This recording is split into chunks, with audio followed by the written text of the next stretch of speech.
በቀን 30 ደቂቃ ብቻ ለድምፅ ልምምድ በመመደብ በድምፃችሁ ላይ የሚገርም ለውጥ ማምጣት ትችላላችሁ። ይህንን 30 ደቂቃ እንዴት እንደምትጠቀሙት ደግሞ በዚህ ቪዲዮ በደንብ አሳያችኋለሁ። ቪዲዮ ነጥብ በነጥብ የሚቀርብ ስለሆነ እስከ መጨረሻ ድረስ ተከታተሉት። ቪዲዮን ላይክ አድርጋችሁ ጀምሩ። አሁን ወደ ቪዲዮ እንላለን።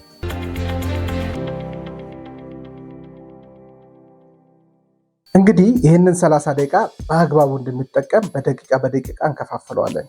አንደኛ የትንፋሽ ልምምድ ነው። ይሄ የትንፋሽ ልምምድ ወይም ብሪዚንግ ኤክሰርሳይዝ የምንለውን በየቀኑ ለ3 ደቂቃ ብቻ መስራት ይበቃል። ልምምድ ከመጀመራችን በፊት መጀመሪያ የሚቀድመው እሱ ስለሆነ የትንፋሽ ልምምድ ለ3 ደቂቃ ብቻ ከሰራን ቆንጆ ነው የሚሆነው። እንዴት ተደርጎ ነው የብሪዚንግ ኤክሰርሳይዝ የሚሰራ የሚለውን የተለያዩ ቪዲዮዎች የሰሯቸው ስላሉ እነሱን ተመልከቷቸው። ግን ለ3 ደቂቃ የትንፋሽ ልምምድ በመስራት ልምምዳችንን መጀመር በጣም የተሳካ የሆነ የልምምድ ጊዜ እንዲኖረን ያደርጋል። ሁለተኛ የማሟሟቂያ ልምምዶችን መስራት ነው። የምንሰራቸው የማሟሟቂያ ልምምዶች ለምሳሌ ሊፕ ትሪል ሊሆን ይችላል፣ ታንክ ትሪል ሊሆን ይችላል፣ ሌሎችም የልምምድ አይነቶች አሉ። ግን እነዚህንም ለ3 ደቂቃ ሁል ጊዜ ብሪዚንግ ኤክሰርሳይዝ ወይም ከትንፋሽ ልምምድ በኋላ ብንሰራቸው በጣም አሪፍ ይሆናሉ። ቅደም ተከተሎችን ጠብቃችሁ ብትሰሯቸው ቆንጆ ይሆናል። እንግዲህ መጀመሪያ 3 ደቂቃ የትንፋሽ ሰራን። አሁን ደግሞ 3 ደቂቃ ደግሞ የማሟሟቂያ ልምምዶችን በሊፕ ትሪል ማለት ይሄ ያለን፣ ታንክ ትሪል እያለን የምንሰራው ነው። እሱንም ደግሞ በተመለከተ ከዚህ በፊት የሰራሁት ቪዲዮ ስላለ ተመልከቱት። ስለዚህ 6 ደቂቃ ሆነን ማለት ነው። ሌሎችን ደግሞ ቀሪዎችን ደግሞ በ3ቱ ነጥቦች እንመለከታለን። ሶስተኛው ደግሞ ሃሚንግ ነው። ሃሚንግ በጣም አስፈላጊ ነው። ከማሟሟቂያ ልምምዶች በኋላ ልንሰራው እንችላለን። አክቹዋሊ እሱም ልክ እንደ ማሟሟቂያ ልምምድ ልንቆጥረው እንችላለን። ሃሚንግ እንዴት ነው የሚሰራው ያላችሁ እንደሆነ ሃሚንግ ማለት የማንጎራጎር ማለት ነው። አፋችንን ገጥመን ዜማዎችን መጫወት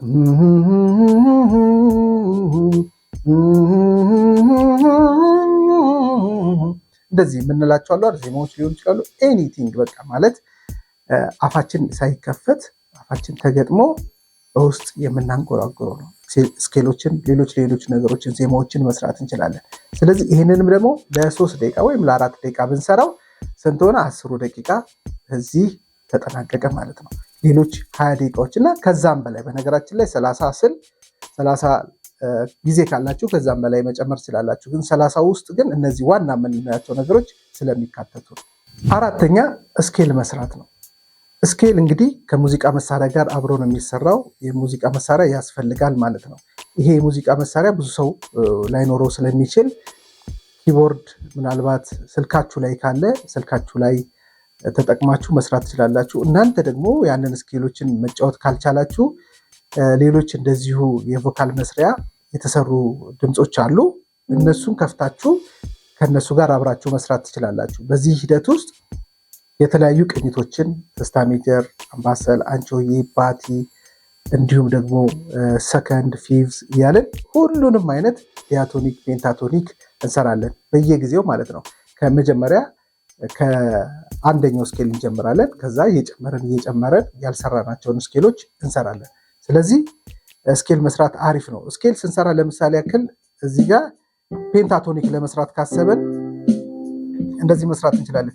ዶ ሬ ሚ ሶል ላ ዶ ሶል ሚ ዶ፣ ዶ ሬ ሚ ሶል ላ ዶ ሶል ሚ ዶ፣ ዶ ሬ ሚ ሶል ላ ዶ ሶል ሚ ዶ፣ ዶ ሬ ሚ ሶል ላ ዶ ሶል ሚ ዶ።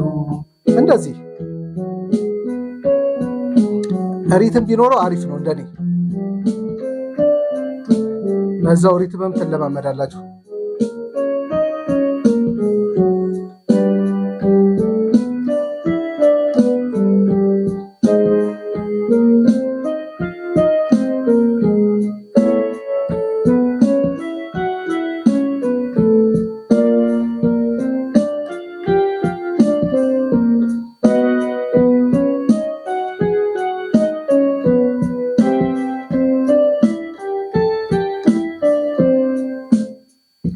አሁን የ12ቱንም ኪ ፔንታቶኒክ ስኬል ሰራን ማለት ነው። ልክ እንደዚህ ሌሎችንም ደግሞ መስራት ይቻላል።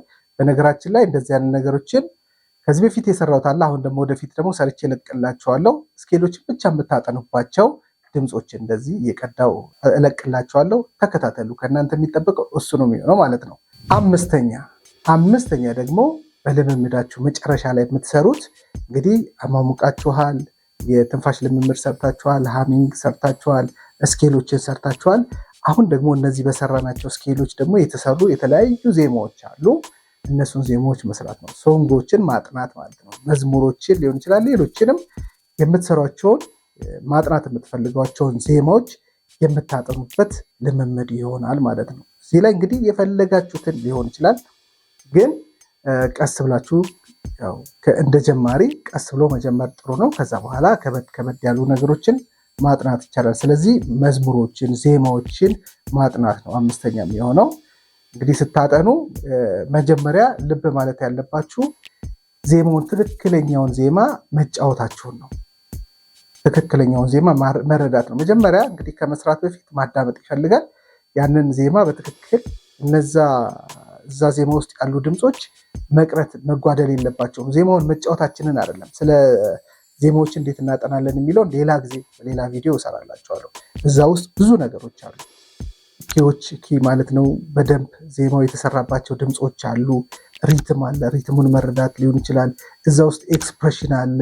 በቃ እዛ ላይ ዜማው የሚገለጽበት መንገድ አለ። እናንተ ዝም ብላችሁ ፍላት ካደረጋችሁት ዳይናሚክስ ከሌለው ብዙ ላይጥም ይችላል። ስለዚህ ስታጠኑ ኢንዴፕዝ ነው የምታጠኑት። እሱም በሌላ ቪዲዮ እሰራላችኋለሁ። ስለዚህ በቅደም ተከተል ከብሪዚንግ ኤክሰርሳይዝ፣ ከዋርማፕ፣ ሃሚንግ፣ ከዛ በኋላ ስኬሎችን መስራት፣ አምስተኛ ደግሞ የተለያዩ መዝሙሮችን፣ ዜማዎችን በመስራት በየቀኑ በድምፃችን ላይ ከፍተኛ ለውጥ ማምጣት እንችላለን። እንደዚህ አይነት ልምምዶች እርግጠኛ ነኝ በድምፃችሁ ላይ ከፍተኛ ለውጥ ስለሚያመጡ ሁልጊዜ አዘውትራችሁ ባላችሁ ጊዜ ማለት ነው ባላችሁ ጊዜ ምናልባት በቀን ላይኖራችሁ ይችላል። በሳምንት ግን 5 ቀን ብትለማመዱት በቂ ከፍተኛ የሆነ ለውጥ ታመጡበታላችሁ ብዬ አምናለሁ። ይህ ቪዲዮ እንደሚጠቅማችሁ ተስፋ በማድረግ በሚቀጥለው ደግሞ ሌላ ቪዲዮ ይዤላችሁ ቀርባለሁ። እስከ መጨረሻ ድረስ አብራችሁን ስለቆያችሁ አመሰግናለሁ። ሰላማችሁ ይብዛ። ቻው።